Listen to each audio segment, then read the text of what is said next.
It isn't the scarf Amy Dowden tucks neatly around her bald head which is the first change you notice when you meet the Strictly Come Dancing dancer now. It's her eyes. While her smile remains knockout and her face immaculate, they are windows to her exhaustion.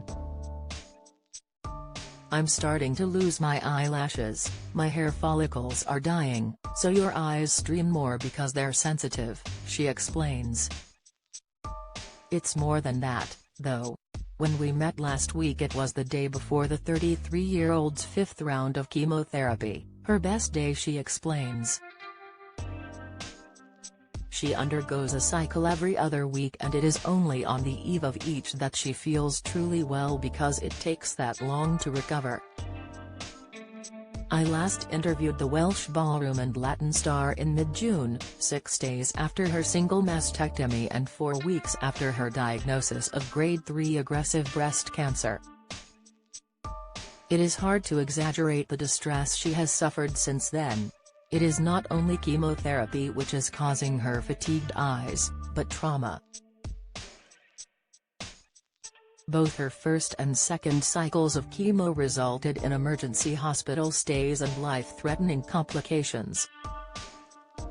First came sepsis, then blood clots. After both my first cycles I developed the life-threatening side effects that can come with chemo, so I had it all in the first month," she says. However, she doesn't like to dwell on negatives. She has not had any counseling and relies on the support of her husband Ben Jones, a professional dancer with whom she runs a dance school near their Midlands home, and her parents, siblings and close friends. After her first chemo she felt great, going for a 5-mile walk with her dad 2 days later, but collapsing soon after. "I had a temperature and didn't realize the severity of having a temperature. I stood up, collapsed, Mom rang the emergency number and they said phone an ambulance immediately. From there everything got very serious. I remember going into hospital and them telling me I had an infection, but the following day it got very bad. I was unresponsive to antibiotics for hours. My last memory is a load of doctors around me in the early hours of Sunday morning. On Monday a nurse explained I had gone into septic shock. They said my blood pressure was that low, my vital organs would have started failing." Amy is unable to recall much from her time in intensive care. She explains, "I had severely low blood pressure, a low heart rate, I wasn't passing urine for 14 hours, my infection markers were at dangerous levels. I had 3 different types of antibiotics and I finally responded to the 3rd type. We met the paramedics a week later and they said if I had gone to bed that night I might not have woken up the next morning." The sepsis was caused by an infection she picked just up before her treatment. Assured by her oncologist that she had been unlucky, Amy pressed ahead with her second cycle of chemo, only to be faced again by terrifying circumstances. "I got blood clots, I ended up back in hospital," she explains. They occurred in her left arm because of complications caused by her port, fitted to a vein to help administer chemo drugs. "I had the chemo on the Thursday and ended up in hospital on the Monday until the Wednesday," she says.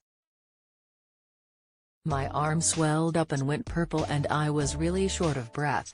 So I was rushed back in. It was frightening, too. I'm on blood thinners now for 6 months. To say that Amy has been unlucky is an understatement." After developing Crohn's disease, an inflammatory bowel condition, aged 11, she has become used to ill health.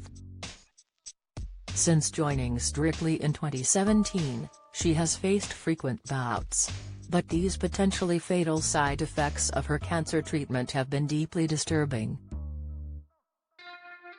Amy discovered a lump in her breast just a day before she went on her honeymoon in April, a belated trip following her 2022 marriage to Ben, with whom she won the British National Latin Dance Championships.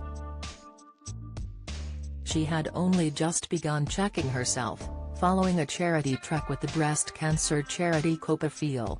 When we met in June, she was awaiting her histology report post-mastectomy, and was confident she would only need radiotherapy and might even dance normally on Strictly this season.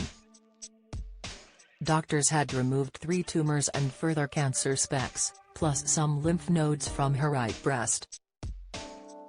She later learned she had tested negative for the hereditary BRCA gene, a surprise because her mum has been through cancer.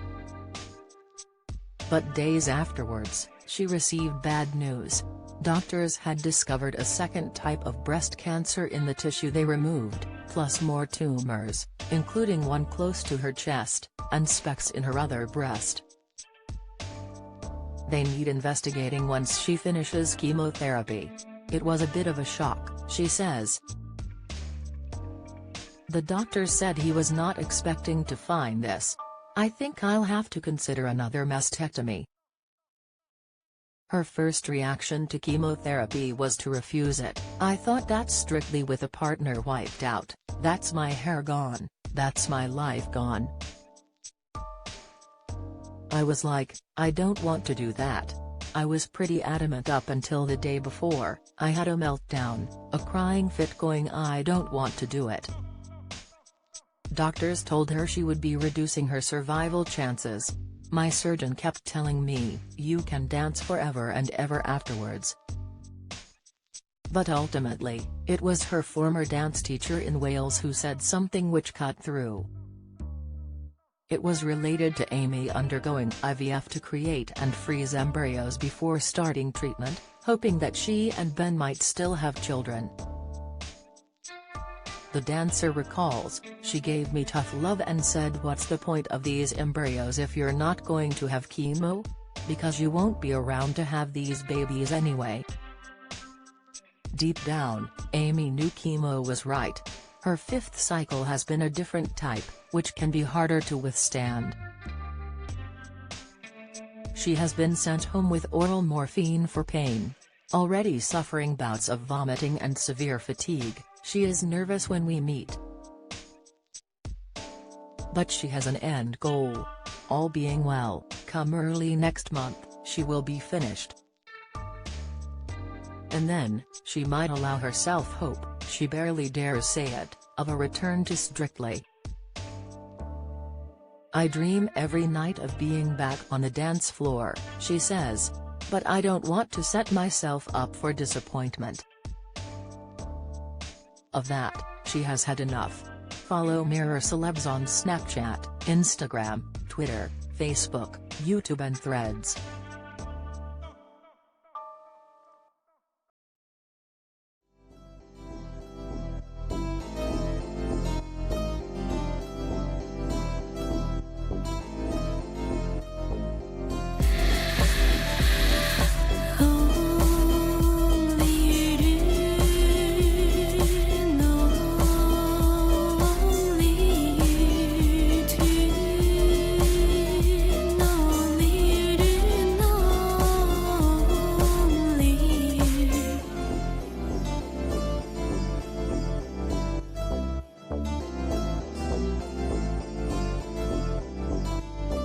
To